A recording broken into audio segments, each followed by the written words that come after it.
With us today on Island Focus, I have the pleasure of talking with Hawaii Island Mayor Harry Kim. Nice to see you again, Harry. Well, thank you for having me. Appreciate it.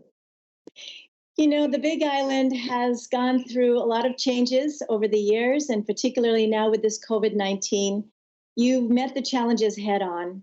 Can you share with us a little bit what you envision in the future as we are reopening Hawaii? Thank you for the most difficult of questions. But really a very important one, because I think obviously this has been a very difficult thing for the state of Hawaii, but especially for places of the world that we live in. And we can learn so much from what's going on. Number one, the reality that things like the pandemic is a reality. Is, most people don't even understand that before this.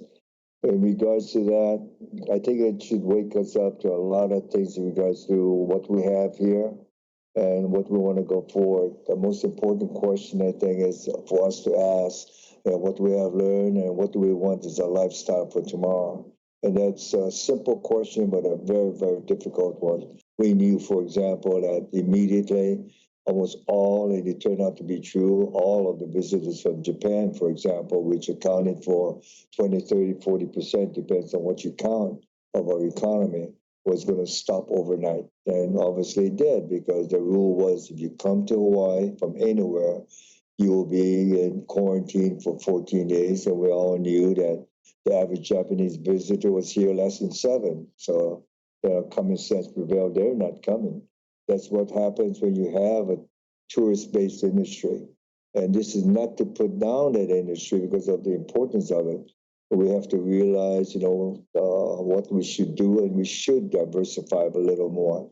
And I think of Hawaii Island, of all the islands, we're the luckiest because we depended on tourism a lot, but we still had a lot of room to grow. And I think we're going to take that opportunity to see how we can grow from that this experience we're going through now.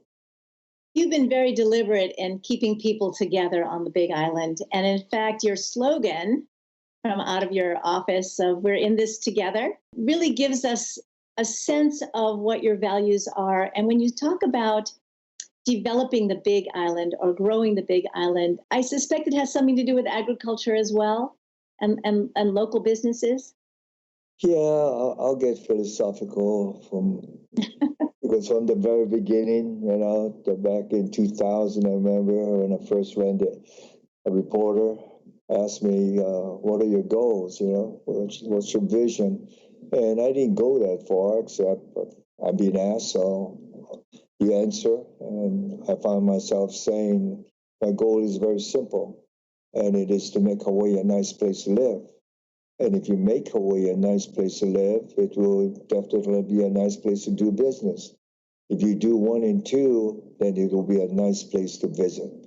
And as simple as that may sound, if you turn around that statement, I feel, rightfully or wrong, that we did a lot of things for this place we call home to make it a nice place to visit first.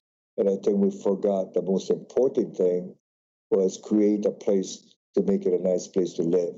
And I think that's why you see Maui, Kauai, and Oahu, so the cost of living, the price of property, et cetera, et cetera. And I did not want that for the island of Hawaii.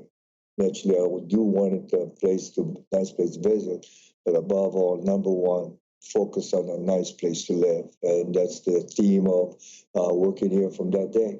What are one of the lessons that you have learned through this COVID-19 situation that we can all learn from too and take into the future?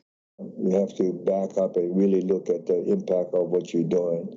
And it takes, a person to really back up to look at the whole picture. And I think if we all looked at back in 1970, when Governor Oriyoshi called people together to say, Burns rather, what's the future of Hawaii? And decisions was made in regards to tourism. But I think one of the most important things we all forgot is the lifestyle of Hawaii. And I've always want to remember that for one purpose, a reason only. God, we are so lucky to live here.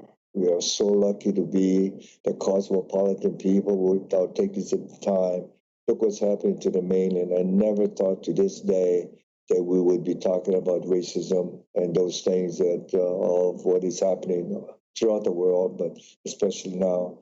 Hawaii had a word called cosmopolitan, people of the world. And I swear, I fell in love with that as a young boy. And we forgot about it because I'm sure a lot of listeners going to say, what is he talking about? Well, take your time and look it up. Go look at the Manoa campus, a beauty contest every year.